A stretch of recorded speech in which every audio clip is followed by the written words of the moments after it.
Hey guys, I'm going to show you my top high-end liquid foundations for oily skin. This is actually a collab with some lovely ladies. We are all doing our top 5, or in my case 4, our top high-end makeup, and we all have different categories. So I chose liquid foundation, and since I have oily skin, that's what I know best. So I have liquid foundation for oily skin. But there are things like lipsticks, blushes, mascara, just whatever, everything you can imagine. And if you have come over from one of their channels, then welcome. My name is Christy. I'm Fading Dreams 300. I make beauty, fashion videos and lots of reviews and tutorials, mostly nail tutorials. But yeah, so hope you guys enjoy this, and if you are new to my channel, make sure you thumbs up it and subscribe. So I'll start with the two that I pretty much wear every single day. I mix them, especially now that we're in the summer when my skin tone is nice and tanned. They are the Kat Von D Lock-It Tattoo Foundation. And then the other one is my Laura Mercier Silk Cream Foundation. So I'll talk about the Lock-It Tattoo Foundation first. Just briefly, for some of these products, I do have full reviews where I talk about just that product. But this one is one of my favorites because it leaves your face completely flawless. You don't even, it just will give you such a flawless blank canvas. Almost to the extent that it's too much. If I just put this alone, it just takes out everything. Like, you just look almost like a porcelain doll, or whatever shade you are in. You just look like a doll. And I mean, I don't mind showing some things. Like, I don't mind my freckles. I don't like my acne scars, but if some freckles peek through, that's okay.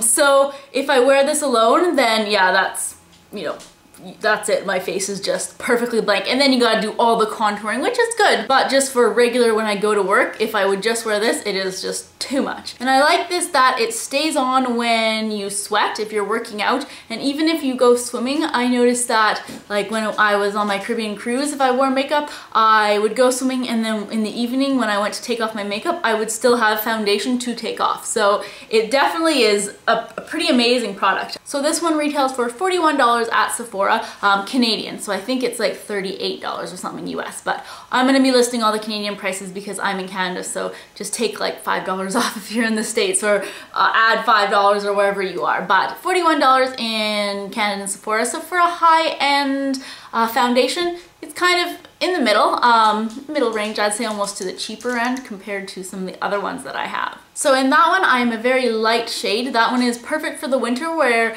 but now that I'm in the summer, I need something that's a little bit darker. So I mix it with the Laura Mercier Silk Cream Foundation, and I am Rose Ivory. This one has medium coverage. Definitely you can build it to full, but it's more on the medium end. And this one is just really light on your skin. For me, it almost feels like a moisturizer. If I'm pressed for time, I will use this just on my fingers and put it on my face, and it looks perfectly fine. I know a lot of people found that this actually gets cakey.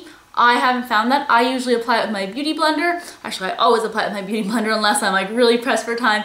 And yeah, I didn't find it cakey at all. I found it really smooth and thin, and you can definitely build it, but it covers enough. And I already have another bottle because this one's kind of, I don't know, maybe I have like 2 more weeks worth. But again, you only need such a small amount. I'll link a get ready with me video where I show using these two together, and you can see I only have like, I don't know, half a dime size, and that's enough to cover my whole face. Now with the Laura Mercier one, if I don't use my Urban Decay De-Slick setting spray, then I find that after about 6 hours, I do start to get a bit oily if I just use that one. But with the setting spray, and if you put like a powder just to cover up, it just stays on. Now the only downfall is that one is pretty pricey. It is $55 Canadian. So then the next one is Makeup Forever Matte Velvet Plus.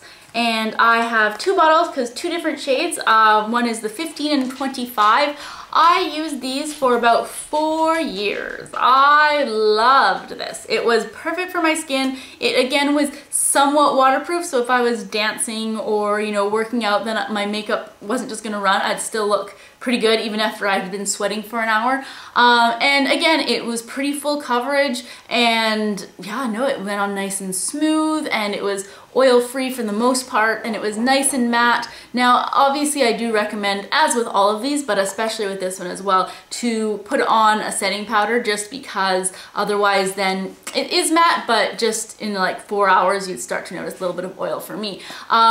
But the reason why I finally discontinued using them, and I still have lots of them, but I actually have a full one that I haven't even opened because, again, I was like stocking up, was because in flash photography, it makes your face white. And usually that happens if, you know, they have some SPF in it, which these ones don't, but yeah, I just looked exactly like a ghost. And it's funny, I'll insert a picture. My body was tan. This was taken on the cruise, or on one of the cruises I was on. And so my shoulders and everything was tanned, and then my face was white. And I was wearing color contacts, that's why my eyes are blue. But yeah, just, and I had so many other ones like that where I just looked like a ghost on my face, and the rest was tan. So after that, then I started looking for other ones, but I mean, I still really like this, it's just not for that fact. So these ones are $42 each. So then the last one that I have, since I said I only have 4 favorites, or my top 4, is the Lancome Tint Idol Ultra 24 Hours. This one is pretty long wearing. Now, it's not 24 hours long wearing, but I could probably get through like an 8-hour day without having to worry about my makeup at all when I wore this. And it has medium coverage, but again, you can build it to a little bit more of a fuller coverage, and it looks really nice and natural. But I did notice that although I couldn't really see the oil, but I noticed that it kind of oxidized a little bit in some of my oilier areas like my chin and my nose. And then also the price is $50, so it's more on the pricier side as well. So yeah, that's why I didn't keep wearing it. And it does have SPF in it, which is excellent. It has SPF 15, and actually I didn't notice the photograph like looking white with this one. So I don't know what it is with that makeup for everyone, but yeah. So that's why the price, because it's, I don't know, it's just kind of expensive, and it's not perfect. So, you know, I have tried other ones, like I know the Tarte Amazonian Clay. So many people rave about that one, but for me, I don't know, it got oxidized so much, and I did a full review as well where I showed, as gross as it is, a close-up like of my nose, and you could see it had completely, like the foundation had completely separated. It did not look good at all, and it made me a complete grease ball after a couple hours. It went on wonderfully, and it looked flawless, but then yeah, a couple hours later. But, you know, everyone's skin is different, and even if you have oily skin, it's still going to be different. So I hope this was helpful. If you guys have oily skin, let me know what your favorite foundation is, whether you have oily skin like me or dry skin or combination.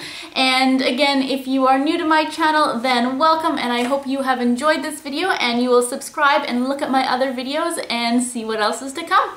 So to all of my subscribers, make sure you check out everyone else in this collab to see what their top favorites are of high-end makeup, and I'll see you guys in my next video. Bye!